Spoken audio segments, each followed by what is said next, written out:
नमस्कार दोस्तों, मैं हूं आपकी अपनी प्राची अधिकारी। दोस्तों,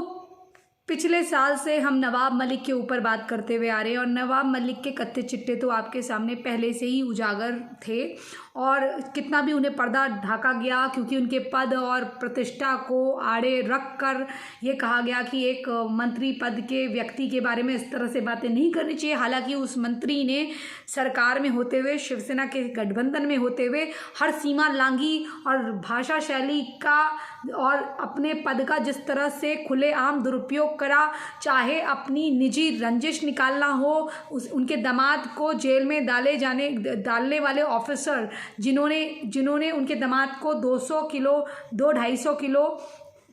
चरस, गांजे या अन्य नार्कोटिक प्रोडक्ट्स के साथ पकड़ा हो, जिनकी बेटी की संलिप्तता सामने आई हो कि वो खुद ड्रग के कारोबार में कहीं ना कहीं अपने पति से जुड़ी हुई थी और उसके बाद फिर उनके भावुक नोट की एक महिला के साथ ऐसा हुआ है, वो महिला कार्ड, वो माइनॉरिटी कार्ड, सब कुछ देखा हमने। क्योंकि भारत में सब कुछ पॉसिबल है। अगर आप अपराधी हैं, आतंकवादी हैं, तो आप वहाँ पर 2 कार्ड खेल सकते हैं, बेचारा मुसलमान और बेचारी मुस्लिम औरत। पहले तो औरत, फिर औरत भी ना हो तो बेचारी मुस्लिम औरत, माइनॉरिटी। वो माइनॉरिटी जो 14-14, 15-15 बच्चों के साथ माइनॉरिटी बने रहती है और जो 2 बच्चों वाला राजेश होता है वो उनका टैक्स भरता है। चलिए, अब इन पे ये सीधे सीधे उस वक्त भी आरोप लग रहा था कि इन्होंने जो कबाड़ बेचने वाले थे, जो चोरी की कारों का कबाड़ यानी कि स्क्रैप बेचते थे, वो इतने अमीर आखिर कैसे बने? मेरठ से ये आदमी उठ के इतना अमीर कैसे बना? इस पे बड़ी चर्चा हो रही थी। क्योंकि हमने ये तो सुना था कि एक लाइट के नीचे पढ़ के एक गरीब का बच्चा IAS PCS बना, बट हमने ये नहीं सुना था कि चोरी के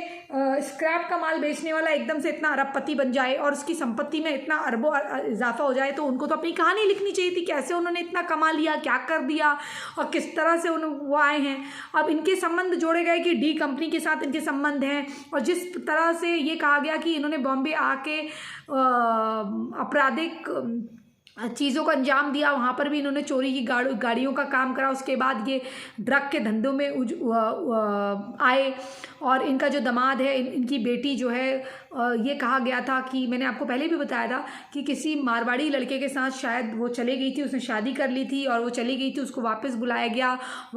गया। उसके बाद वो लड़का कहाँ है उसका पता नहीं चला। और ये बात मैं नहीं कह रही हूँ, ये सब पूरी दुनिया वहाँ कहती है और कई लोग खुल के बोलते हैं, कई लोग खुल के नहीं बोलते। मैं खुल के बोल रही, ये आरोप लगे हैं, अब पता नहीं अब कि कितने सच हैं। ये तो भाई जांच का विषय है। एक ह्यूमन राइट एक्टिविस्ट हूँ, एक RTI कार्यकर्ता हूँ और कोई मुझे अगर बताता है तो वो बातें मैं बता रही हूँ और ये आरोप है, मैं ये तो नहीं कह रही हूँ कि करा ही होगा। उसके बाद फिर ये कहा गया, लेकिन आप खुद समझदार हैं। उसके बाद फिर कहते हैं कि इनको दामाद नहीं मिला तो उन्होंने सोचा चलो एक ड्रग बेचने वाला जो है यही से शादी कर लेगा, फिर उससे शादी हुई, फिर इनके बच्चे हुए। अब इनका कहा जा रहा है कि इन पे ये भी आरोप लगे कि इन्होंने जो भी आतंकवादी होते थे उनका साथ ही किस तरह से देते थे। ये जैसे किसी आतंकवादी की, अपराधी की कोई ज़मीन या चीज़ें हैं वो कुड़की होने वाली है तो उससे पहले ये सस्ते दामों पर उनको ख़रीद लेते थे। कोई जैसे दाऊद इब्राहिम का कुछ होगा प्रॉपर्टी, वो ख़रीद लेंगे सस्ते दामों पर, मतलब ये शील्ड बन जाएंगे कि यह है तो तुम्हारा लेकिन नाम के लिए मैंने ख़रीद ली है। तो इस तरह से कौड़ियों के दामों पर वो चीज़ों को ख़रीद लिया करते थे ताकि उस संपत्ति के मालिक बन जाएंगे और उस संपत्ति को सरकार कुर्क करने से बच जाए। तो इन्होंने इसी प्रकार से जब एक ईमानदार ऑफिसर वानखड़े ने इनके खिलाफ आवाज़ उठाने की कोशिश करी तो उससे बेटी और दामाद का बदला निकालने के लिए इन्होंने उसके खिलाफ क्या क्या षड्यंत्र रचे, जब तक उसको केस से दूर नहीं कर दिया गया। और आज आर्यन खान खुल के घूम रहा है क्योंकि वो एक स्टार का बच्चा है। तो ये सारी बातें आपने देखी होगी, घटनाक्रम। और लेकिन भगवान, देखिए भगवान के घर में देर है अंधेर नहीं है। जिस तरह से इस आदमी के कच्चे चिट्टे सामने आए उसके बाद भी ये इतना मुस्कुरा के जा रहा है, तो ये कानून के मुँह में एक तमाचा मारने वाली बात है। और जो बहुसंख्यक हैं या जो लोग कानून पर यकीन रखते हैं, ये उनको भी सोचना चाहिए कि किस तरह से ये आदमी आपका मखौल उड़ा रहा है और किस तरह से कानून की देवी का अपमान है कि आपने तो पट्टी ये सोच के लगाई हुई है कि ताकि मैं सामने वाले को ये देखूं कि वो गरीब है अमीर है, ये मैं नहीं देख पाऊँ। लेकिन आपकी पट्टी इस भांति प्रतीत हो रही है कि गरीब के लिए तो आप पट्टी बांध, अमीर गरीब के लिए तो आप पट्टी खोल के उसको अपराधी घोषित कर दीजिए, और अमीर के लिए और जो दुष्कर्मी है उसके लिए आप पट्टी बांध कर अन्याय करिए। उसको आप जो चाहे वो कर सके, वो पैसे के बल पे घूमे, चाहे वो गाड़ी से किसी को रौंद दे और सारे अमानवीय काम करके मानवीय संस्था खोल दे, इनह्यूमन काम करके बीइंग ह्यूमन खोल दे। तो इस तरह के काम करने वाले जो लोग हैं, जिनकी चोर चोर मौसेरे भाई वाली आदत है, जो इंडस्ट्री से लेकर हर जगह ड्रग सप्लाई कर रहे हैं, आतंकवादियों को संरक्षण दे रहे हैं, ब्लास्ट में जिनका हाथ है, जिनका सीधा सीधा हाथ अभी जो महाराष्ट्र में जो घटना हुई है, आपने देखा होगा कि वहाँ पर बड़ा प्रदर्शन हुए, आगजनी हुई पब्लिक प्रॉपर्टी को, ये हाल ही की बात है। उस जगह का नाम मैं भूल रही हूँ क्योंकि दोस्तों लिख के काम मैं करती नहीं हूँ। तो उस जगह पे जो काम हुआ था वो भी आपने देखा होगा नवाब मलिक के इशारों पे हुआ था, क्योंकि जैसे जैसे नवाब मलिक फंसते हुए नज़र आ रहा था। अब नवाब तो वही है ना, अनपढ़ों के नाम अफसर खान रख दो, वो अफसर थोड़ी ना हो जाएगा। वैसे ही कबाड़ी मलिक कब नवाब मलिक बना किसी को पता नहीं है। तो इस नवाब मलिक की पूरा उस जो हाल ही में जो दंगे हुए थे 2-3 महीने पहले, 4 महीने पहले, उन दंगों में भी इसका हाथ माना जा रहा था। अब आप सोचिए, और वो तो अच्छा हुआ कि उस जगह पे इनके जो मंसूबे कामयाब नहीं हुए और ये लोग वहाँ से हार गए, और इन्होंने उस दंगे का उस जगह का प्रतिकार इन्होंने यहाँ करा। आई थिंक ये छत्तीसगढ़ की या कहीं की बात है। तो वहाँ पर जो दंगे हुए हैं उसमें भी इनका हाथ था और यहाँ पर भी इनका हाथ है। तो इस तरह की चीज़ें इन्होंने, वो भगवा ध्वज का जो हुआ था कि भगवा ध्वज वहाँ से हटाया गया, उसका अपमान करा गया, फिर उसके एवज में इन्होंने यहाँ पर लड़ाइयाँ करी, महाराष्ट्र में दंगे करे, और वहाँ पर भी इनकी बांग्लादेशियों की भीड़ भाड़ थी। अब अगर आप देखेंगे कोरोना काल के दौरान पर पहले मंत्रिमंडल के लोग जाते थे तो लगता था कि नेता जा रहे हैं या ब्यूरोक्रेट्स जा रहे हैं, लेकिन अब जाते हैं तो ऐसा लगता है कोई मदरसे की फ़ौज जा रही है, टोपी वोपी पहनकर। वो क्या जो थूकने चाटने वाले हैं वो क्या शासन सत्ता को देखेंगे। उनकी तो ये होगा कि भैया जितने भी बहुसंख्यकों द्वारा दिए गए टैक्स है उसको बांटो, चोर लुचक्के जितने हैं उनके लिए उनको मस्जिदों में छुपा दो। अगर आप मेरे ही घर की मस्जिद के बगल की बात करें तो वहीं मैं देखती हूँ कि बांग्लादेशी घुसपैठिए हैं, लुंगी पहन के अलग ही शक्ल के दिख जाते हैं, और हर एक व्यक्ति बताता है मैडम वहाँ पर बांग्लादेशी छुपे हुए हैं।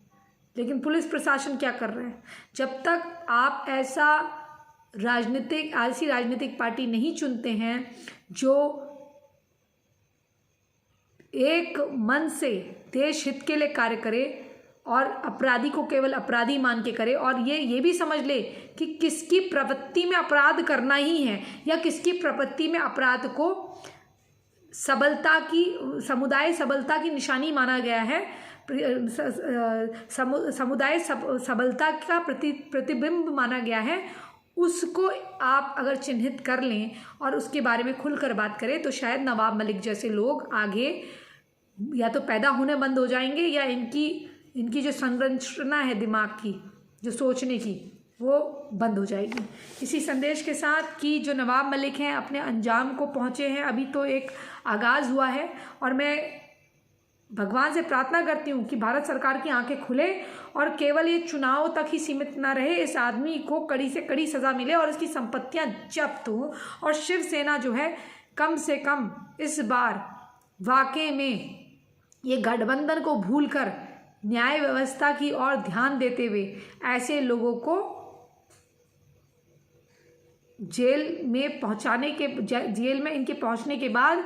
न्याय संगत कार्रवाई में मदद करे, ना कि अपने बेटे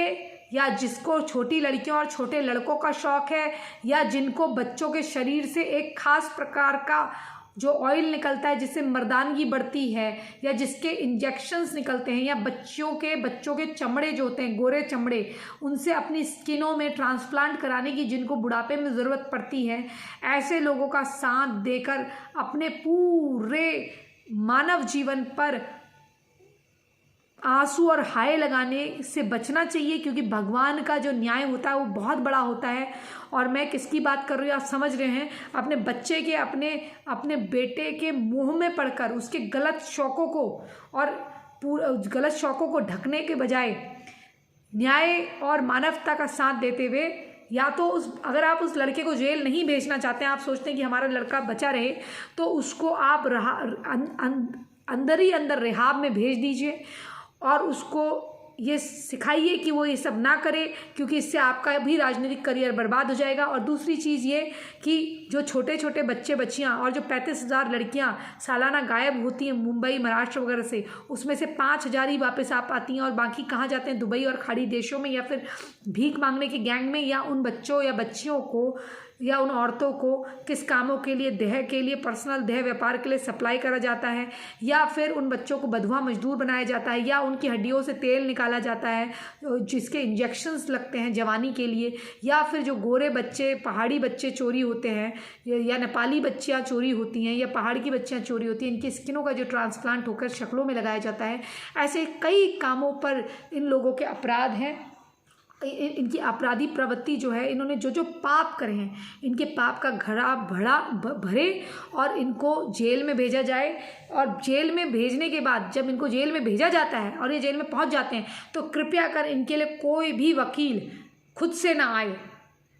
और जो सरकार इनके साथ गठबंधन में है, चाहे शिवसेना हो चाहे कोई हो, उनको ये चाहिए कि इस तरह के अमानवीय और बिल्कुल विभत्स्य कार्य करने वालों को किसी भी तरह का संरक्षण ना दें। और अगर उनके घर वालों से कोई अपराध किया है किसी घर वाले ने, अगर उसको मोह पक्ष पाश में आके वो जेल नहीं भेज सकते हैं, तो कम से कम उनकी काउंसलिंग करके उनको अंदरूनी तौर पर, क्योंकि आप लोगों के पास इतना पैसा है कि अगर आप काउंसलिंग भी करेंगे तो किसी के सामने नहीं आएगा, इसलिए आप फिलहाल ये कर सकते हैं कि छुपे तौर पर ही उन चीज़ों को आप शय ना दीजिए, बस इतना कर दीजिए,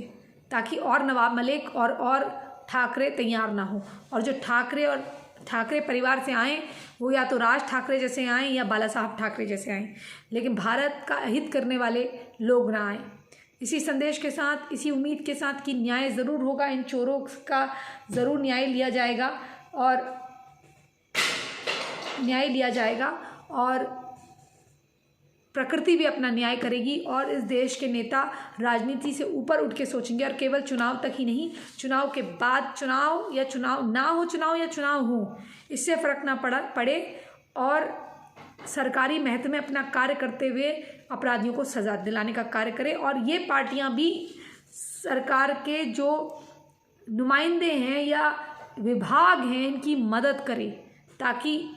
और कोई बच्चे आर्यन खान जैसे या और कोई व्यक्ति नवाब मलिक जैसा आतंकियों का सरगना बनने का कार्य ना करे, उनकी संपत्तियों का संरक्षण करने का, उनका मुनीम बनने का कार्य ना करे। दाऊद इब्राहिम ने क्या क्या करा है, 90 के ब्लास्ट जो करे हैं वो, और